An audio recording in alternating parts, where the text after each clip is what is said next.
क्या बियर या wine hard liquor से ज़्यादा सेफ होते हैं पैंक्रियास के लिए? आई थिंक कई बार दवाइयों की वजह से हमें पैंक्रियाटिस हो सकती है। तो मैंने अपने अनुभव में देखा है, कई बार कुछ एंटीबायोटिक्स हैं, कोई स्टेरॉइड हम ले रहे हैं या फिर फैट लॉस की दवाइयाँ लेते हैं, तो इन सब वजह से कई बार पैंक्रियाटिस ट्रिगर हो सकती है। क्या डायबिटीज़ और पैंक्रियाटिस का कोई कनेक्शन नहीं? आई थिंक ये बिल्कुल एक मिथ है। सिर्फ अल्कोहल छोड़ देना इनफ नहीं होता। आपकी जीवन शैली कैसी है, आपका खान पान कैसा है, इन सभी चीज़ों को एड्रेस करने से इसका इलाज मुमकिन होता है। और बहुत हद तक इसकी जो जिम्मेवारी होती है स्पेशली अल्कोहलिक पेशेंट में, वो पेशेंट की तरफ होती है। एंड सभी के मेल से, मतलब इलाज से, दवा से, डॉक्टर से और पेशेंट से, इन सब से इस बीमारी को अच्छे से रोका जा सकता है और सुधार पाया जा सकता है।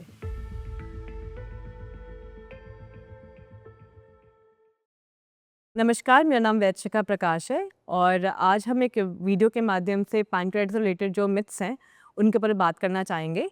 और ये सवाल हमने ये सोच के बनाया कि कई बार जब मरीज़ मेरे पास आते हैं, वो कहते हैं हमें पैंक्रियास या पैंक्रियाटिस का नाम ही पहली बार तब पता लगा है जब हमें बीमारी मतलब डायग्नोज हुई या हमारे घर में किसी को पता लगा है। तो ये सवाल मैंने उसके हिसाब से लिखे हैं। प्लस मुझे लगता है कि बीमारी के अराउंड बहुत सारे मिथ्स हैं और लोगों को कन्फ्यूजन रहता है, ये मुझे क्यों हुई होगी और इसका क्या कारण हो सकते हैं, और तरह तरह की बातें उनके मन में होती हैं। तो इन सभी सवालों का मैं आज जवाब देना चाहूँगी। तो शुरुआत करते हैं इन सवालों के साथ। तो पहला सवाल है, बहुत लोग मानते हैं कि पैंक्रियाटिस सिर्फ अल्कोहल से होती है।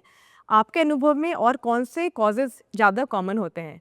तो आई थिंक ये एक बहुत बड़ा मिथ है। पैंक्रियाटिस केवल अल्कोहल से नहीं होती, बल्कि इसके कई सारे अन्य कारण भी हो सकते हैं, जैसे कि कोई टॉक्सिसिटी हो गई, इडियोपैथिक है, जेनेटिक है, ऑटोइम्यून है, और या फिर कई बार रिकरेंट होती है, कोई ऑब्स्ट्रक्शन होता है। तो केवल अल्कोहल इसका मुख्य कारण नहीं होता है। अब अगला सवाल है, क्या गॉलस्टोन्स के बिना अक्यूट पैंक्रियाटिस पॉसिबल ही नहीं है? आई थिंक जैसे कि मैंने अभी मेंशन किया है कि पैंक्रियाटिस के कई सारे कारण होते हैं। उसमें एक मुख्य कारण को मतलब माना गया है कि गॉलस्टोन्स का होना या गॉल ब्लैडर में स्लज होना। और कई बार हम देखते हैं कि इसकी हम सर्जरी भी करा लेते हैं, लेकिन उसके बाद भी बार बार अटैक्स आते रहते हैं। हाँ, गॉलस्टोन्स एक इसका मुख्य कारण हो सकता है, लेकिन ये इसका इकलौता कारण नहीं है।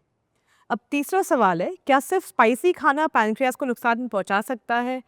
तो स्पाइसी खाना डायरेक्टली पैंक्रियाटिस नहीं करेगा, लेकिन हाँ, जब हम स्पाइसी खाना बहुत ज़्यादा खाएंगे, बहुत ज़्यादा मसालेदार खाना खाएंगे, हेवी खाना खाते हैं, तो उसके वजह से कई बार एसिडिटी, ब्लोटिंग, भारीपन इत्यादि हो जाते हैं, जो कि आपके पेन को बढ़ा सकता है, आपकी बीमारी को फर्दर ट्रिगर कर सकता है। इसलिए पैंक्रियाटिस के मरीज़ को हमेशा बोला जाता है, आप सादा सिंपल भोजन करें और नरिशमेंट पे फोकस करें स्वाद से ज़्यादा। अब हमारा चौथा सवाल काफ़ी इंटरेस्टिंग है, क्या ये सिर्फ मर्दों की बीमारी है, महिलाओं को अफेक्ट ही नहीं करती? आई थिंक ये बहुत ही बड़ा मिथ है। ये बीमारी इक्वली दोनों जेंडर्स में पाई जाती है, मेल्स और फीमेल्स में। बट मैंने अपने अनुभव में ये देखा है कि कई बार फीमेल्स के लिए इतनी जल्दी वो डायग्नोस नहीं हो पाता है, बल्कि कई स्टोरीज़ मैंने ऐसे सुनी कि बार बार पेट दर्द होता रहता है, तो पेन किलर खाती रहती है, लगता है वॉमिटिंग होती रहती है, कोई ध्यान नहीं देता है।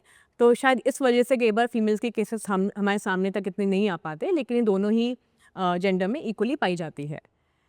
पांचवा सवाल है, क्या यंग लोग पैंक्रियाटाइटिस से सेफ होते हैं? आई थिंक ये सबसे बड़ा मिथ है। पैंक्रियाटाइटिस युवाओं में बहुत ज़्यादा प्रेवलेंट है, और अगर हम आयुर्वेद की बात करें, ये युवावस्था की बीमारी है। तो I think right from a very young age, like children से लेकर आपका अडल्ट एडोलेसेंस में ये बीमारी बहुत ज़्यादा प्रेवलेंट है। और अगर मैं अपनी प्रैक्टिस की बात करूँ, तो मेरी तो मेजर जो पेशेंट्स की जो एज ग्रुप है, आई वुड से पहले मैं बोलूँगी 18 से 45 साल थी, और आज के टाइम में तो ये 10 साल से लेकर आपके 35 साल के ब्रैकेट में ज़्यादा से ज़्यादा बढ़ती जा रही है। अब छठा सवाल है, क्या स्मोकिंग का पैंक्रियास से कोई लेना देना नहीं? आई थिंक स्मोकिंग का पैंक्रियाटाइटिस से डायरेक्ट कनेक्शन है। तो अगर आपको पैंक्रियाटाइटिस है, तो आपको स्मोकिंग डेफिनेटली छोड़ देनी चाहिए और बिल्कुल भी नहीं करनी चाहिए। इसका एक बड़ा मज़ेदार एक चीज़ बताती हूँ कि कल मेरे पास एक क्वेरी थी और मैंने उनसे बात करी, तो उसको सिर्फ इस चीज़ का कंसर्न था, मुझे पैंक्रियाटाइटिस हो गई है, लेकिन अभी स्मॉल सा ही अटैक आया था, डॉक्टर ने कहा इतना सीरियस नहीं है, लेकिन डॉक्टर ने मुझे बोला मैं स्मोकिंग छोड़ दूँ। लेकिन मैं स्मोकिंग नहीं छोड़ना चाहता हूँ, क्योंकि मेरे को अपना वही वाला लाइफ़स्टाइल बहुत अच्छा लग रहा है। तो मैं इस वीडियो के माध्यम से भी उस तक पहुँचना चाहूँगी, बोलूँगी अगर तुम्हें पैंक्रियाटाइटिस है, तो तुम्हें स्मोकिंग बिल्कुल नहीं करनी चाहिए। अब सातवां सवाल है, वीकेंड पर सिर्फ 2 ड्रिंक लेने को लोग सेफ़ मानते हैं। क्या सच में ये सेफ़ है? तो मेरे अपने दर्शकों को ये कहना चाहूँगी कि आप किसी भी तरीके से अल्कोहल का कंज़म्पशन ना करें, स्पेशली वीकडे, वीकेंड। अगर आपको पैंक्रियाटाइटिस है, तो नो फॉर्म ऑफ अल्कोहल, कोई भी क्वांटिटी, छोटी बड़ी कुछ भी नहीं आपको लेना चाहिए, एंड आपको कंप्लीटली इसको गिव अप कर देना चाहिए। एक कारण ये भी है कि आपके शरीर को नहीं पता कि आज वीकेंड और वीकडे है। आपकी बॉडी की एक नॉर्मल फिजियोलॉजी है जिसके हिसाब से वो काम करती है, आपके खाने को कैसे डाइजेस्ट करती है, तो उस पे ध्यान दें और इसको बिल्कुल छोड़ दें। अब 8वां सवाल है, क्या बियर या वाइन हार्ड लिकर से ज़्यादा सेफ होते हैं पैनक्रियाज के लिए? आई थिंक ये अल्कोहल के टाइप के ऊपर डिपेंड नहीं करता है कि आप वाइन पी रहे हो, बियर पी रहे हो या कोई हार्ड लिकर पी रहे हो। बेसिकली आपको पैनक्रियाटिस के लिए किसी भी तरह का अल्कोहल नहीं लेना है, क्योंकि अल्कोहल एंड पैनक्रियाज का एक डायरेक्ट कनेक्शन है। तो definitely no form of alcohol is advisable in a patient suffering with pancreatitis. अब अगला सवाल है, क्या हाई ट्राइग्लिसराइड सिर्फ एक लैब रिपोर्ट है, रियल कॉज नहीं? हाई ट्राइग्लिसराइड्स को पैनक्रियाटिस का एक मुख्य कारण माना जाता है और ये केवल अकेला इसका कॉज नहीं है, लेकिन कई सारे अन्य कारण भी हो सकते हैं, जैसे कि मैंने पहले बताया, जैसे कि कोई जेनेटिक फैक्टर है, अल्कोहल है, और आज के अगर उसमें सिनारियो में देखें जो इडियोपैथिक पैनक्रियाटिस है या जेनेटिक है, कोई ट्रॉमा है, कोई ड्रग इंड्यूस्ड है, ऑटो इम्यून है, तो कई सारे कारणों से आपको पैनक्रियाटिस हो सकती है। अब 11वां सवाल है, कुछ मेडिसिन्स पैनक्रियाज को कभी डैमेज नहीं करती या किसी दवाई की वजह से क्या पैनक्रियाटिस हो सकती है? हाँ, ये बिल्कुल सच है कि कई बार दवाइयों की वजह से हमें पैनक्रियाटिस हो सकती है। तो मैंने अपने अनुभव में देखा है, कई बार बहुत ज़्यादा एंटीबायोटिक्स की वजह से भी हो सकती है। सॉरी, हाँ, मैंने अपने अनुभव में देखा है कई तरीके की दवाइयों से कई बार पैनक्रियाटिस ट्रिगर हो सकती है, जैसे कि कई बार कुछ एंटीबायोटिक्स हैं, कोई स्टेरॉइड हम ले रहे हैं या फिर फैट लॉस की दवाइयाँ लेते हैं, तो इन सब वजह से कई बार पैनक्रियाटिस ट्रिगर हो सकती है। अब 12वां सवाल है, क्या ऑटोइम्यून पैनक्रियाटिस सिर्फ टेक्स्ट बुक का नाम है या रियल लाइफ में नहीं होता? आई थिंक ये एक मिथ है। ऑटोइम्यून पैनक्रियाटिस वाकई में एक होने वाली बीमारी है और इसमें आपका इम्यून सिस्टम हाइपर एक्टिव होकर अपने ही पैनक्रियाज को खाना शुरू कर देता है, अगर मैं आम भाषा में आपको समझाऊं तो। और ये एक रियल लाइफ कंडीशन है और इसका इलाज संभव होता है। 13वां सवाल है, क्या इन्फेक्शन से पैनक्रियाटिस कभी हो ही नहीं सकता? कई बार किसी तरीके के इन्फेक्शन, कई बार वायरल इन्फेक्शन जैसे कि मम्स इत्यादि से भी पैनक्रियाटिस ट्रिगर हो सकता है। तो हाँ, इन्फेक्शन भी कई बार पैनक्रियाटिस को बढ़ाता है। अब अगला सवाल है, क्या पैनक्रियाज पे चोट लगने से कभी डिजीज़ नहीं होती? जैसा कि मैंने आप लोगों को पहले भी बताया है कि कई बार ट्रॉमा की वजह से पैनक्रियाटिस हो सकती है। तो हाल ही में मैंने एक बच्चे की समरी ले रही थी, उसने कहा मैं फुटबॉल खेल रहा था और बॉल आके मेरे को पहली बार लगी थी, उसके बाद से मुझे अटैक होना शुरू हो गया था। तो पैनक्रियाटिस का कई बार ट्रॉमा से डायरेक्ट कनेक्शन होता है। अगला सवाल है, क्या जेनेटिक पैनक्रियाटाइटिस सिर्फ फॉरेन कंट्रीज़ में होती है, इंडिया में नहीं? आई थिंक ये बहुत ही फ़नी सवाल है, क्योंकि जेनेटिक पैनक्रियाटाइटिस आई थिंक ये विश्व भर की प्रॉब्लम है और मैं तो बोलूँगी कि इंडिया में आजकल इतने केसेस मुझे जेनेटिक पैनक्रियाटाइटिस के दिख रहे हैं और ये डेफिनेटली इंडिया की भी बीमारी है। अब अगला सवाल है, क्या गॉल ब्लैडर रिमूव करने के बाद पैनक्रियाटाइटिस वापस आ नहीं सकता? अब कई बार बोला जाता है कि आपको जब पैनक्रियाटाइटिस हुई आपके गॉल स्टोन्स की वजह से हुई है, अब गॉल ब्लैडर हम निकाल देते हैं तो शायद आपको दोबारा नहीं होगी। तो मैंने बहुत ही कम केसेस ऐसे देखे हैं जिसमें गॉल ब्लैडर निकाल दिया और बाद में वो ट्रिगर नहीं हुआ। तो कई बार ये रिकरेंट होती है नेचर में, तो ऐसा नहीं बोल सकते कि अगर गॉल ब्लैडर निकाल दिया तो दोबारा अटैक आएगा ही नहीं। लेकिन हाँ, अगर स्टोन है या कोई ब्लॉकेज है तो गॉल ब्लैडर हमेशा निकालना भी पड़ सकता है। अब हमारा 17th क्वेश्चन है, क्या डायबिटीज़ और पैनक्रियाटिस का कोई कनेक्शन नहीं?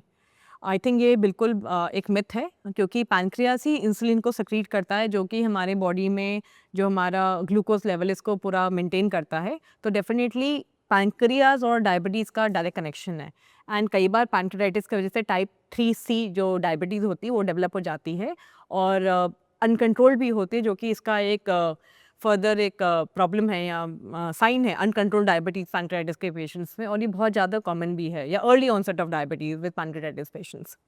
अब अगला सवाल है, क्या क्रॉनिक पैनक्रियाटिस का पैनक्रियाटिक कैंसर से कोरिलेशन नहीं? आई थिंक ये भी एक मिथ है। क्रॉनिक पैनक्रियाटिस के पेशेंट्स में CA पैनक्रियास के चांसेस और लोगों की अपेक्षा थोड़े ज़्यादा होते हैं, क्योंकि एक प्रोग्रेसिव कंडीशन है। मैं ये नहीं कहूँगी हर पेशेंट जिसको क्रॉनिक पैनक्रियाटिस हो कल को कैंसर में तब्दील हो जाता है, लेकिन उनमें इस चीज़ का भय ज़्यादा होता है।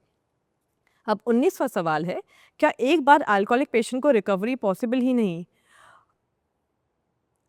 इसका मैं ये जवाब देना चाहूँगी कि अल्कोहलिक पेशेंट को अगर हम मैनेज करें और उसका अल्कोहल छोड़ दें और बाकी सब चीज़ें अपनी जीवन शैली, अपना खान-पान, रहन-सहन और प्रॉपर इलाज अगर कराएँ, तो ये रिवर्सिबल है। लेकिन हाँ, और केसेस की अपेक्षा कई बार इसमें और ज़्यादा हमें एफर्ट लगाने पड़ते हैं, तो इलाज संभव है। लेकिन ये पेशेंट के ऊपर डिपेंड करता है कि वो कितना ज़्यादा अपने लिए सिंसियर है, सीरियस है और अल्कोहल को किस हद तक वो छोड़ सकता है।